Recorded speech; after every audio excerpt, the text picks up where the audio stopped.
Baik, berikutnya Ustaz, adakah kafarat yang bisa membatalkan sumpah? Misal bersumpah dengan kalimat Allah tidak akan melakukan sesuatu yang oleh agama sesuatu itu sangat dianjurkan. Bersumpah dalam keadaan kesal, emosi. Ustaz. Hmm. Pembatalan sumpah ini sebenarnya adalah tidak bisa untuk kita membatalkan daripada sumpah. Ya, jadi ketika ada orang bersumpah, ya, maka bagaimana kalau memang di saat kita memerlukan untuk itu sumpah, maka sebenarnya kalau justru bagi kita ini kita pandang hal untuk melanggar sumpahnya itu adalah baik, maka justru lebih utama bagi kita untuk melanggar. Ya, dan itu pernah juga kan terjadi kepada Sayyidina Abu Bakar Siddiq, ya. Hingga itu termasuk dalam pembahasan tentang takrirnya Nabi, pembiaran Nabi, ya, sebenarnya melanggar sumpah itu adalah berdosa. Itu adalah berdosa, itu adalah maksiat. Makanya dituntut untuk bayar kafaratul yamin. Bayar kafarah karena sumpah. Ya, cuma ya, di saat justru pembatalan pelanggaran sumpah itu malah semakin menjadi maslahat dan kebaikan, ya, maka bagaimana? Justru lebih dianjurkan untuk kita melanggar sumpah. Ya, misalkan dan ini pernah dilakukan oleh Sayyidina Abu Bakar Siddiq. Nggak mau makan, ini nggak mau saat untuk marah, nggak mau untuk makan awang ini.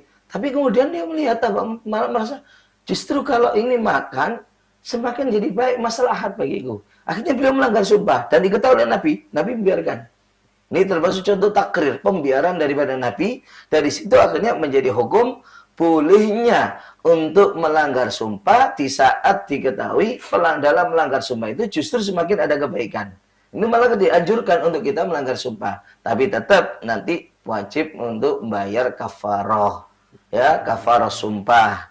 Ya, itu tetap harus wajib untuk dibayarkan. Ya, kafaroh sumpahnya itu. Apa kafarohnya? Jadi banyak orang kadang keliru untuk kafaroh. Langsung puasa 3 hari. Tidak demikian. Kafaroh sumpah itu ada pilihan di antara 3. Ya, pertama itu membebaskan budak perempuan. Ini sekarang sudah ada. Ya, yang pilihan yang kedua ini cuma milih, bukan urutan. Milih yang kedua dengan memberikan makan 10 orang miskin. Ini dalam bentuk bukan makanan nasi bungkus, tapi dalam bentuk makanan pokok yang masih dalam bentuk biji-bijian, beras. Kalau di sini kan makanan pokoknya beras, ya beras dengan satu orangnya 1 mud 7,5 ons. Ya, untuk 10 orang miskin. Jadi harus 10 juga. Jadi 7,5 ons per orang. Kalau digenapkan 1 kilo per orang, sehingga menyediakan 10 kilo, satu orang 1 kilo, 1 kilo, 10 orang miskin, boleh lebih afdol, kan itu ya. Atau bisa juga dengan memberikan pakaian ke 10 orang miskin. Itu pilihan. Jadi mungkin sekarang pilihannya yang ada mungkin hanya 2 ini.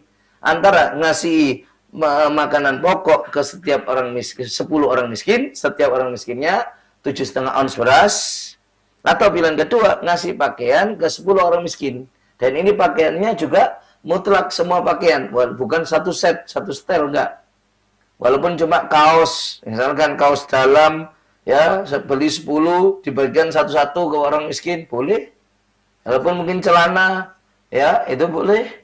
Nah, demikian. Nah, kalau 2 pilihan, aslinya 3 tadi itu tidak mampu sama sekali untuk dia lakukan, barulah diganti dengan puasa 3 hari. Jadi nggak boleh langsung puasa selama pilihan 3 ini masih bisa. Ini kadang orang keliru. Oh, harus kafaroh, harus puasa 3 hari kafarohnya. Enggak demikian.